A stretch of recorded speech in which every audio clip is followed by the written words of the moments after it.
본문을 중심으로 벳바게를 넘어 베다니로라는 제목으로 하나님 말씀 함께 나누고 기도하는 시간 가지도록 하겠습니다.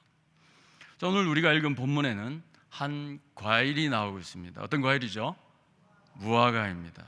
무화과는 고대로부터 건강식품으로 알려져 있습니다. 섬유질이 풍부해서 소화나 장에 아주 좋다고 합니다. 칼륨이 풍부해서 혈압 조절에도 좋다고 합니다. 나쁜 콜레스테롤은 낮추고 좋은 콜레스테롤은 높이는 심혈관에도 아주 좋다고 합니다. 칼슘이 풍부해서 어디에 좋을까요? 뼈에 좋겠죠. 항암, 빈혈, 면역에도 아주 탁월하다 합니다. 그래서 겨울에 지금 먹으면 참 좋은 것 같습니다. 심지어 칼로리도 낮습니다. 더 좋은 것은 먹으면 포만감도 있답니다. 요즘 소위 말하는 이제 슈퍼푸드죠. 슈퍼푸드. 아주 좋은 음식입니다. 예수님은 이 벳바게라는 동네를 지나시면서 한 무화과 나무를 보셨습니다. 자, 그런데 그 나무는 열매가 없었습니다. 예수님은 그 나무를 저주하시고 결국 그 나무는 뿌리째 말라버렸다고 했습니다. 자, 그런데 이 사건을 보면서 우리가 조금 더 숨죽이면서 볼 수밖에 없는 것은 아직 무화과 나무의 때가 아니었다라는 것입니다. 그런데 예수님은 왜 이 나무를 나무라셨을까요? 자, 여러 생각이 들게 합니다. 예수님께서 갈릴리에서 지금 여기까지 예루살렘으로 오셨기 때문에 굉장히 지쳐있는 상태, 우리가 잘 아는 이 슈퍼푸드의 열매가 없어서 속상해 하셨을까요? 그건 이제 우리 생각이겠죠. 특별한 다른 어떤 배경이 있을까라는 겁니다. 혹시 이 동네와 무슨 상관이 있을까라는 생각도 해보게 됩니다. 이런 여러 가지 생각을 하게 되는데, 예수님께서 어떤 일을 하셨다는 것은 분명히 의도를 가지고 계시다는 것을 생각해 볼 때 우리에게 분명히 주시는 교훈이 있다는 것입니다. 자, 오늘 우리가 벳바게와 베다니와 예루살렘 성전에서 일어나는 일들을 이제 함께 볼 것입니다. 하나님께서 우리에게 주신 말씀 듣고 함께 기도하는 시간을 가지겠습니다. 예수님은 갈릴리에서 예루살렘까지 내려오셨습니다. 절기를 보내시기 위해서 오신 것이죠. 그런데 그냥 절기만 보내기 위해서만 오신 것이 아니라 구약의 예언을 하나씩 성취하기 위해서 오신 것입니다. 여러분, 오늘 이 마가복음 11장은 마태복음 21장과 병행 본문입니다. 내용이 거의 같은데요. 누가의 시점에 따라서 약간의 차이가 있어 보이지만 우리가 정리해 보면 약 세 가지의 사건을 이 장을 통해서 알 수가 있습니다. 첫 번째 사건은 예수님께서 어린 나귀를 데려오라고 하신 일입니다. 그래서 예루살렘으로 들어가시겠다는 거죠. 자, 예수님께서 예루살렘 가까이 있는 벳바게에 도착하십니다. 그리고 제자들에게 맞은편 동네로 가서 나귀를 데려오라 하셨습니다. 당시에 맞은편 동네는 가장 가까운 동네가 베다니였습니다. 벳바게, 베다니, 오늘 중요한 동네니까 잘 기억해 두시기 바랍니다. 벳바게, 베다니. 이 사건을 통해서 이제 스가랴 9장 9절의 말씀을 이루십니다. 두 번째 사건은 나귀를 타신 예수님께서 예루살렘 성으로 입성을 하시는 일입니다. 이때 많은 사람들이 예수님을 호산나 호산나 외쳤습니다. 마가복음에서는 특히 어린아이들이 기뻐 환호했다고 했습니다.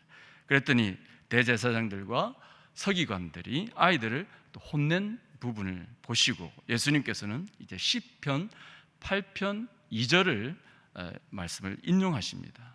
마태복음 21장 16절에서 예수님은 어린 아기와 젖먹이들의 입에서 나오는 찬미를 온전하게 하셨나이다 함을 너희가 읽어본 일이 없느냐라고 하시면서 이제 말씀을 성취하시죠. 그리고 성전을 이제 둘러보십니다. 둘러보신 후에 날이 저물게 되고 또 나귀를 구해온 그 동네 베다니로 가시게 됩니다. 명절이기 때문에 많은 인파가 모여들었고 또 방을 구하기가 쉽지 않았을 것입니다. 하지만 여기에도 예수님의 의도가 있다는 것이죠. 그래서 이튿날이 됩니다. 이른 아침이 되고 이제 베다니에서 예루살렘 성으로 가는데 벳바게를 지나게 됩니다. 그때 예수님 시장하셨다 이렇게 표현하고 있죠. 벳바게에서 잎만 무성하고 열매가 없는 이 한 무화과 나무를 보신 것입니다. 그리고 그 나무를 나무라십니다. 그 후에 예루살렘 성으로 이제 들어가시게 됩니다. 자, 그리고 나서 세 번째 사건입니다. 예수님께서는 예루살렘 성전 안으로 들어가셔서 그 유명한 성전 청결 사건을 이루십니다. 예수님은 내 집은 만민이 기도하는 집이다 라고 하시면서 이사야서 56장 7절의 말씀을 성취하십니다. 자, 그리고 나서 다시 날이 저물고 성 밖으로 나가시고 다시 아침이 되어서 베단이 지나서 벳박에 있는 그 나무, 그 무화과 나무를 제자들이 보게 됩니다. 자, 보니까 나무가 뿌리째 말라 있더라. 이렇게 이제 정리를 할 수 있겠습니다. 자, 그런데 왜 예수님의 거룩한 이 사역이 성취되는 사건들 사이에 이렇게 우리가 보잘것없어 보이는 한 열매 맺지 못한 나무의 이야기가 나와 있냐라는 것입니다. 먼저 이스라엘 지역의 무화과를 우리가 조금 알아야 될 것 같습니다. 자, 이스라엘은 무화과로 잘 알려진 나라입니다. 3월에서부터 10월까지 무화과가 열리기 시작합니다. 자, 그런데 이런 상황에서 가장 흥미로운 게 있는데요. 무화과와 아주 밀접한 관련이 있는 동네가 아까 어디와 어디라고 했죠? 벳바게와 베다니였다는 것입니다. 이 벳바게와 베다니, 그런데 둘 다 무화과 동네라는 뜻을 가지고 있습니다. 자, 그런데 그 뜻을 자세히 보면 무화과의 어떤 잘 익은 상태를 우리가 알 수 있습니다. 여러분 보십시오. 자, 벳바게라는 것은 이 집이라는 베이트와 무화과의 첫 열매인 파게라는 단어의 합성어입니다. 그래서 베이트 파게, 빠르게 하면 뭘까요? 벳바게 이렇게 되는 겁니다. 자, 베다니는 이 집이라는 베이트와 잘 익은 무화과라는 뜻의 테나의 합성어입니다. 그래서 베이테나, 베타니 이렇게 되는 것입니다. 자, 그래서 오늘 이 벳바게와 베다니는 아주 중요한 동네가 되겠죠. 자, 그렇다면 이 파게라는 단어, 그 다음에 테나라는 단어, 이것을 보고 한번 살펴보겠습니다. 이스라엘에는 두 가지 기후가 주를 이루고 있습니다. 건기와 우기인데요. 건기는 주로 여름입니다. 그러면 우기는 어딜까요? 겨울 쪽이겠죠. 건기는 보통 6월절부터 시작이 됩니다. 자, 우리가 사용하는 태양력으로는 보통 3, 4월을 6월절이라고 하죠. 이스라엘 종교력으로는 그것이 바로 1월입니다. 자, 이 기간에는 다양한 과일들이 많이 열립니다. 이때 파게가 열리는 거죠. 그리고 난 후에 8월에서 10월 정도가 되면 잘 익은 테나가 열리는 것입니다. 자, 겨울이 되면서 이제 우기가 됩니다. 이때는 열매를 맺는 나무가 없습니다. 그래서 긴 우기에 어떤 6개월 동안의 기간을 거치면서 과일이 없기 때문에 먹을 수 있는 생과일이 없다는 거죠.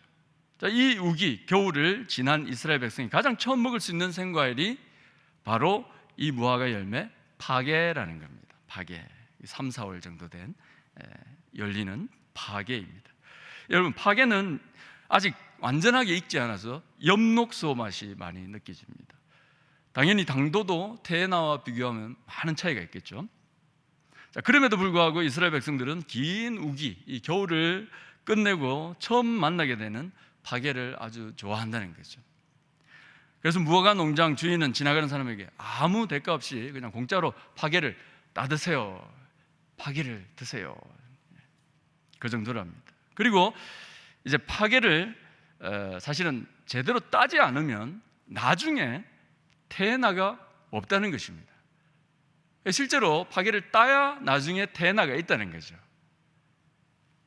그래서 파게가 나는 시기가 되면 파게를 다 딴다고 합니다. 그래야 나중에 아주 튼실한 테나가 열리는 것이죠. 자, 그렇다면 이제 예루살렘으로 입성하시는 예수님과 관련해서 우리가 무화과 나무를 한번 보겠습니다. 본문 12절에는 예수님께서 예루살렘을 입성하기 위해서 베다니, 이 무화과, 잘 익은 무화과 동네 테나, 이 동네에서 출발하십니다. 그리고 파게의 동네인 벳바게의 어딘가를 지나고 계십니다. 그리고 한 무화과 나무를 보십니다. 13절입니다. 제가 한번 읽어보겠습니다. 멀리서 잎사귀 있는 한 무화과 나무를 보시고 혹 그 나무에 무엇이 있을까 하여 가셨더니 가서 보신즉 잎사귀 위에 아무것도 없더라. 같이 읽어볼까요? 이는 무화과의 때가 아님이라. 자세히 보니까 무화과의 때가 아니라고 합니다. 그런데 왜 예수님은 무화과를 찾으셨냐는 거죠. 조금 전에 우리가 살펴본 대로 8월에서 10월에는 추수하는 무화과, 뭐죠? 테나가 열리는데 아직 그 시기가 아니라는 겁니다. 자, 그러면 지금 시기는 무슨 시기일까요? 본문에는 언급하지 않았지만 요한복음 12장을 보면 동일한 내용이 등장합니다. 그리고 요한복음 12장 1절에는 6월절 엿새 전 이렇게 이제 표현을 하고 있습니다. 이 베다니는 우리가 잘 아는 나사로를 살리신 바로 그곳이죠. 이곳에 계시던 예수님께서 명절에 예루살렘으로 입성을 하십니다. 자, 그렇다면 누가복음의 본문도 6월절로 보는 것이 맞다는 거죠. 자, 그러면 6월절에 열리는 무화과는 뭐라고요? 파게라는 겁니다. 파게입니다. 자, 정리를 해보겠습니다. 예수님께서 6월절 지키시기 위해서 예루살렘 성전을 방문하시기 위해 갈릴리로 오셨습니다. 베다니에 머무셨고 베다니를 지나서 벳바게 근처로 가시는데 시장하셨고 한 무화과 나무를 보셨습니다. 그리고 예수님 보신 것은 파게가 있어야 되는데 파게가 아직 열리지 않은 나무를 보셨다는 것이죠. 그래서 이 나무가 이제 특별한 겁니다. 6월절이면 3, 4월이고 이때는 파게가 열릴 시기인데 잎은 거의 없을 때입니다. 약간의 연잎이 나오겠죠. 그런데 잎은 많고요, 열매는 없고 이렇게 된 겁니다. 이 파게가 있어야 되는데 파게가 없다는 거죠. 그래서 예수님께서 꾸짖으시는 겁니다. 자, 이 기후적인 상황을 알면 예수님이 우리가 생각하기 예수님 좀 이상하신 것 같은데 라는 생각이 이제 지워지는 거죠. 전혀 이상하지 않죠. 예수님 지극히 정상적인 상황에서 아주 정상적인 말씀을 하고 계신 겁니다. 그리고 예수님은 지금 이상한 무화과 나무를 보시고 꾸짖고 계신 거죠. 파게가 있어야 될 나무에 파게는 없고 잎만 무성하다는 겁니다. 뿐만 아니라 파게를 맺어야 할 때 파게를 맺지 못한다는 것은 결국 수확 처리되어서 태나도 맺지 못한다는 겁니다. 이 나무는 무조건 열매가 없습니다. 왜냐하면 파게가 없기 때문에 태나도 없는 거죠. 그래서 예수님은 이 무화과 나무를 나무라고 계신 겁니다. 오늘 예수님은 우리에게 교훈하십니다. 말씀해주고 계십니다. 벳바게를 이제 좀 넘어서라는 겁니다. 그리고 베다니로 조금 향하라는 것입니다. 물론 영적인 의미시죠. 파괴도 없는 연약한 모습에서부터, 그죠? 파괴와 같은 신앙만 가진 사람, 거기서 또 조금 더 나아가라는 겁니다. 테나와 같은 신앙인이 되라는 것입니다. 파괴도 없고 잎만 무성한 데서 조금 더 나아가. 그래서 파괴와 같은 신앙이라도 가져야 돼요. 파괴와 같은 신앙에서 멈추는 것이 아니라 테나로 계속해서 나가는 거예요. 튼실한 열매를 계속해서 맺으라는 것입니다. 자, 그래서 우리가 세 가지로 한번 정리해 보겠습니다. 첫 번째로는 너무나 나약하고 미약한 이러한 제자의 모습에서 성숙한 제자로 좀 나가라는 것입니다. 여러분, 무화과는 파괴부터 시작합니다. 우리의 신앙도 마찬가지인 거죠. 자라야 할 때 자라야 되는 겁니다. 우리에게는 파괴 시절이 있고 그 시절에는 배워야 되는 거죠. 그러면서 점점 무르익어가는 시기가 있고 열매가 알차게 되는 태나 시기도 있다는 것입니다. 자, 여러분, 누구나 달콤하게 무르익은 무화과 태나를 맺고 싶을 겁니다. 그런데 아무리 태나의 동네에 있다 한들 파괴부터 맺지 않으면 아무 소용이 없다는 겁니다. 파괴 없이 태나는 없기 때문입니다. 여러분, 미가 선지자는 처음 익은 이 무화과는 파괴가 없는 것을 재앙으로 표현하고 있습니다. 미가서 7장 1절입니다. 함께 읽어보겠습니다.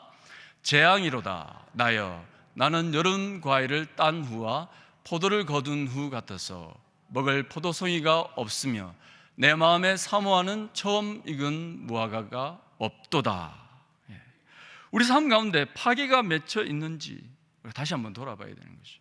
이 파괴가 없는 삶은 바로 재앙이라는 겁니다. 왜냐하면 그 다음 열매가 없기 때문인 것이죠. 이런 신앙인들이 있습니다. 첫 열매, 이 파괴가 없는 것은 생각지도 않고 오히려 파괴는 물론이고 마치 자신이 이미 태어나가 된 것처럼 행동하는 성도들도 있다는 것입니다. 주님께서 맡겨주신 사명을 우리는 하나씩 감당을 해나가야 됩니다. 그러다 보면 파괴에 머물 때도 있습니다. 그리고 조금 더 나아가서 태어나로 향할 때도 있습니다. 그런데 그조차 없이 파괴도 없어 보이는 입만무성한 그런 상태가 우리 가운데 없는지 돌아보라는 것이죠. 신앙생활을 하다 보면 아주 잘 익은 태어나 같지만 어떤 부분은 여전히 파괴인 부분도 있다는 겁니다. 심지어는 오늘 무화과 나무처럼 파괴도 없고 입만무성한 회개해야 되는 것이. 어제 귤을 하나 까먹었습니다. 요즘 또 귤의 계절 아니겠습니까? 귤은 설명 안 해도 아시겠죠? 비타민이 풍부하고 이렇게 안 해도 되겠습니다. 보통 이렇게 보면 한 8조각, 9조각 이렇게 나오는데요. 어제 먹은 건 굉장히 특이했습니다. 그래서 우리 아내하고 보여주면서 이거 보라고 다. 그런데 까보니까 하나는 엄청 커요. 하나는 정말 작아요. 그 다음에 진짜 갖가지 종류가 다 들어있는 겁니다. 제가 그 말씀을 준비하고 있다가 이제 이걸 봤으니까 제 생각에는 어땠겠습니까? 성령의 열매가 생각났겠죠. 사랑과 희락과 화평과 오래 참음 자비 여양 막 이렇게 생각하고 이게 조금 동등하게 같이 쫙 자라면 참 좋겠다 이 생각하고 있는데 깐 거예요. 그러니까 사랑은 요따만하고 희락은 막 이렇게 자꾸 기쁘고 싶고 이런 게 불균형적이면 참 안 좋겠다라는 생각을 잠시 이렇게 하면서 스쳐 지나갔습니다. 내 신앙이 이렇게 되면 큰일이라는 거죠. 그런데 우리는 보면 남이 그렇게 된 걸 보고 계속해서 또 이야기하거든요. 우리부터 이제 돌아봐야 되는 거죠. 그래서 이런 귤은 어떻게 해야 됩니까? 빨리 먹어버려야 됩니다. 그래서 빨리 다 먹어버렸습니다. 다시 안 보기 위해서. 요즘 40일 새벽 연속 기도에 은혜를 참 많이 받고 있습니다. 제가 이제 외국 생활 잠시 할 때 그 영어 이름이 아브라함입니다. 그래서 저 개인적으로는 이 새벽이 최대 수혜자가 바로 이 아브라함이다 생각하고 계속 참여하고 또 기도하고 있습니다. 자, 그 가운데 이제 목사님께서 말씀하신 들락이 이 표현을 이제 몇 번 하셨는데요. 자, 아내하고 저하고 들락이 같은 성격이 혹시 없냐? 그런 모습이 보이면 나한테 해달라 서로 이야기하자 이랬더니 저는 겁이 나서 이제 못하고요. 이제 자신 있게 저한테 하는데 하루 종일 당했어요. 그래서 이거 안 되겠다. 난 들락이에서 이제 그만해야 되겠다. 미안합니다. 이 게임은 종료 이렇게 이제 하고 말았는데요. 제가 못 보던 걸 굉장히 많이 봐줘서 참 감사한데, 나한테 이런 들락이 같은 모습이 있구나라는 걸 또 이제 한번 깨닫게 되는 거죠. 파괴도 없는 모습. 그 저한테 많더라는 거죠. 파괴는 있는데 태어나까지 나가지 못하는 이 모습도 많더라는 겁니다. 여러분들도 들락이 게임을 집에서 한번 해보시기 바랍니다. 자, 우리 예수님을 믿으면서 예수님 제자로 지금 살아가고 있습니다. 그런데 중요한 것은 성숙한 제자인가라는 겁니다. 성숙한 제자인가. 자, 우리 목표는 예수 그리스도의 장성한 분량이 충만한 데까지 이르는 겁니다. 그런데 성숙한 제자가 되어가고 있느냐, 이것이 이제 중요한 것입니다. 나약한 제자로만 계속 살아가면 어떡하겠습니까? 큰일이죠. 자, 우리의 목표, 성숙한 예수님의 제자. 영적인 파괴의 동네인 이 벳바게를 넘어서 영적인 테나의 동네인 어디로요? 베다니로 계속 나아가기를 주님의 이름으로 축원합니다. 두 번째로 삶의 예배자로 이제 계속 나아가야 됩니다. 삶의 예배자. 예수님은 무화과나무 사건 이후에 어디로 가셨습니까? 예루살렘 성전 안으로 들어가셨습니다. 자, 거기서 무엇을 하셨을까요? 특별한 일을 하셨죠. 15절 이후로 보시면 성전에서 매매하는 자들을 내쫓으십니다. 돈 바꾸는 자들의 상과 비둘기 파는 자들의 의자를 둘러 엎으셨다고 했습니다. 아무나 물건을 가지고 성전 안으로 지나다니는 것을 허락지 않으셨다라고 말씀하십니다. 자, 여러분, 당시에는 이 성소와 지성소 밖에 이 이방인의 뜰에서 사람들이 주로 매매를 했습니다. 흠 없고 점 없는 깨끗한 제물을 드리기 위해서 사실상 현지에서 조달할 수밖에 없는 그런 상황이었죠. 예를 들어서 이스라엘의 맨 윗동네인 갈릴리에서 여기까지 내려온다고 생각해 보십시오. 예루살렘까지 내려왔다. 자, 내려오다가 소가 자빠졌어요. 그러면 흠이 생긴 거잖아요. 상처가 생기면 이 제물이 안 되는 겁니다. 자, 그러니까 현지 조달이 필요한 겁니다. 자, 그런데 그런 나름의 중요한 장소를 예수님께서 뒤집어 엎으셨다는 겁니다. 예수님은 지금 무슨 말씀을 하고 계십니까? 제대로 이루어지지 않고 있는 이스라엘 백성들의 그 모습을 지적하고 계십니다. 특별히 그 예배를 지적하고 계신다는 겁니다. 예배는 그 누가 봐도 무성한, 아주 무성한 입처럼 참 많이 보이는데 열매 없는 예배를 드리고 있다는 겁니다. 형식적인 예배에만 치중해서 하나님을 제대로 만나지 못하는 그 예배자, 그렇게 되면 안 된다, 꾸짖고 계신다는 거죠. 예배 준비는 열심히 하지만 정작 예배는 마음으로 드리지 못하는 자들 꾸짖고 계시는 겁니다. 삶의 예배를 강조는 하지만, 머리로는 알겠지만 정작 삶에서는 마음으로 또 우리의 의지로 손과 발로 계속해서 뻗어나가지 못하는 우리의 삶의 예배를 예수님은 지금 우리를 지적하고 계시다는 것입니다. 여러분, 무화과 나무 사건과 한번 연관시켜 보십시다. 제자들은 지금 예수님의 이런 의도를 바로 깨닫지 못하고 있는 겁니다. 마태복음 21장 20절입니다. 마태복음 21장 20절을 보니까 이런 말씀이 있습니다. 제자들이 보고 이상히 여겨 이르되 무화과 나무가 어찌하여 곧 말랐나이까? 라고 했습니다. 그런데 이 질문이 제대로 된 질문이 아닙니다. 예수님의 제자라면 예수님 왜 말랐습니까? 라고 물어야 되는데 어떻게 말랐는지 묻고 있다는 거죠. 제자들은 지금 예수님의 의도가 궁금한 것이 아니라 예수님이 어떤 방법으로 이렇게 말라버리게 만들으셨을까 관심이 있다는 거죠. 여전히 일어난 어떤 현상에만 관심이 있는 성도가 있다는 겁니다. 궁금할 수 있죠. 그렇지만 여기서 더 나아가라는 겁니다. 벳바게를 넘어 어디로요? 베다니로 나아가라는 것입니다. 파괴의 신앙을 넘어서 테나의 신앙으로 나아가라는 것입니다. 그러기 위해서는 예수님의 의도를 계속해서 알아야 됩니다. 말씀 가운데, 기도 가운데 계속해서 의도를 알아야 되는 거죠. 그래야 그 삶의 영적인 테나라는 열매가 맺힌다는 겁니다. 여러분, 마태복음 16장 16절 너무나 잘 아는 말씀이죠. 빌립보 가이사랴에서 예수님 물으셨습니다. 너희는 인자를 누구라 하느냐? 제자들은 자기 자신의 어떤 고백이 아니라 사람들로부터 들은 말을 전하고 있습니다. 세례 요한이라고 합니다. 엘리야라고 합니다. 예레미야라고 합니다. 선지자 중에 한 명이라고 하던데요. 예수님 원하는 답이 아니었습니다. 자, 그런데 베드로가 고백합니다. 주는 그리스도시요 살아계신 하나님의 아들이시니라. 이렇게 고백했습니다. 바요나 시몬아, 네가 복이 있다 라고 하시면서 그 고백 위에 내가 내 교회를 세우겠다 이렇게 말씀하시죠. 그 고백이 있는 성전이 참된 성전이라는 겁니다. 그 성전이 바로 우리들이죠. 우리의 머리는 예수 그리스도이십니다. 자, 그런 의미에서 우리는 이제는 걸어다니는 성전입니다. 삶의 예배자인 거죠. 예배자로서 기억해야 되는 것, 나의 예배는 과연 파괴가 있느냐, 아니면 파괴도 없고 잎사귀만 무성한 예배냐, 다시 한번 돌아봐야 된다는 것입니다.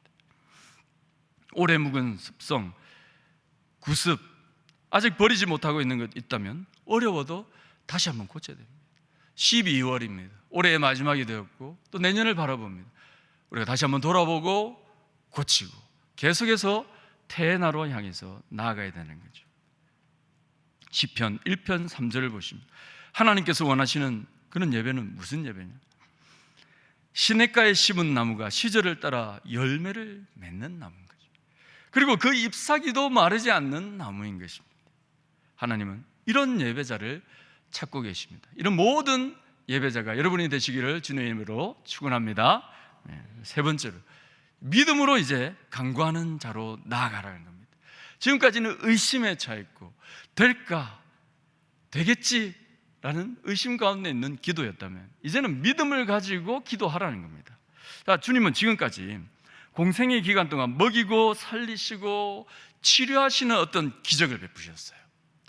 그런데 유일하게 이 무화과 나무 사건을 통해서 죽이는 기적을 행하셨습니다. 자, 그런데 오늘 본문에 기적이라는 표현은 없습니다. 그렇다고 해서 저주라는 표현도 없죠. 자, 그런데 이 사건을 우리가 기적이라고 한다면 어떤 포인트에서 기적이라고 할 수 있을까요? 마태복음 21장 21절에서 22절을 우리가 같이 한번 읽어보겠습니다. 시작.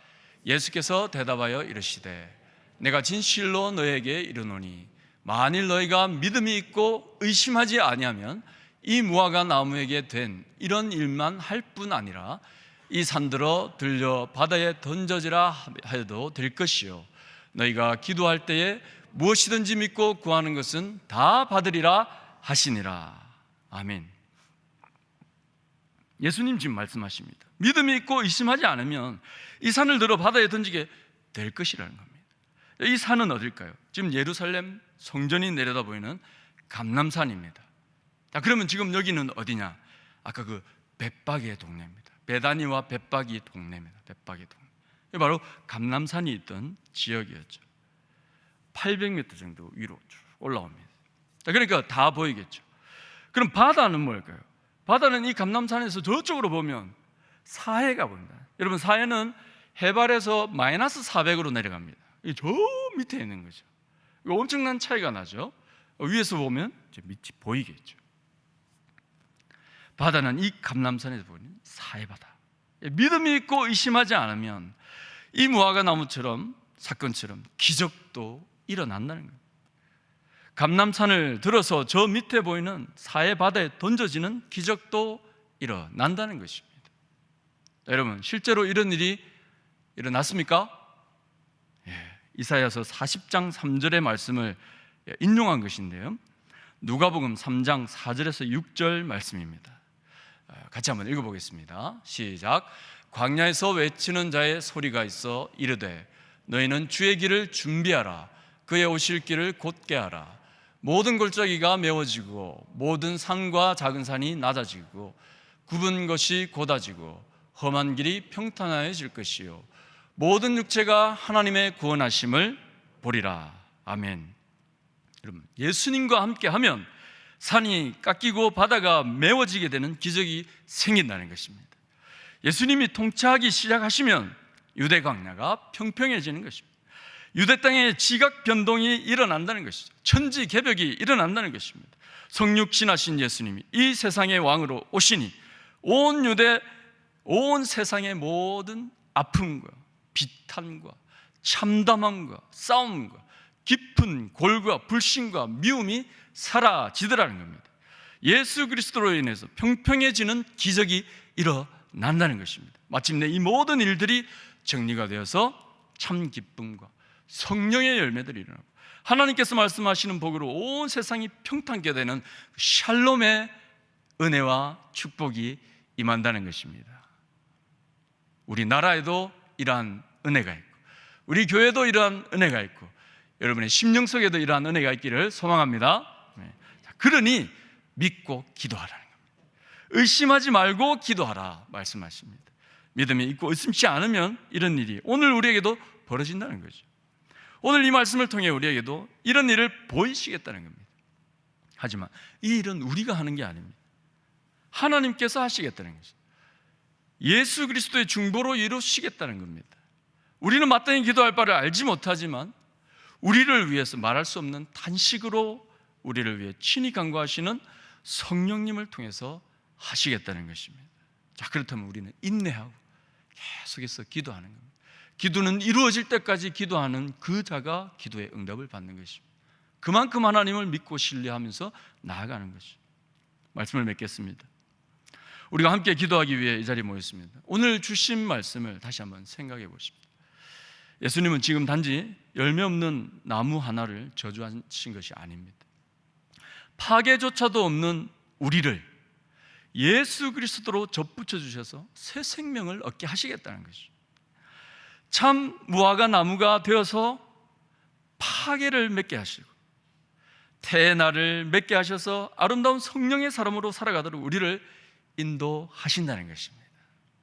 그래서 영적인 벳바기를 넘어서 영적인 배단위로 이르는 믿음 있는 신앙인으로 살아갈 수 있도록 우리와 함께 하시겠다는 겁니다. 자, 그래서 우리가 할 일은 성숙한 제자로 계속 나아가는 겁니다. 삶의 예배자로 굳건하게 이 세상을 거슬러 올라가는 것입니다. 의심이 아니라 믿음으로 강구하는 데까지 계속해서 나아가야 된다는 겁니다. 자, 이런 은혜가 이 마지막 달 주님의 오심을 기다리는 이 시점에 충만히 여러분에게 임하시기를 주님의 이름으로 축원합니다.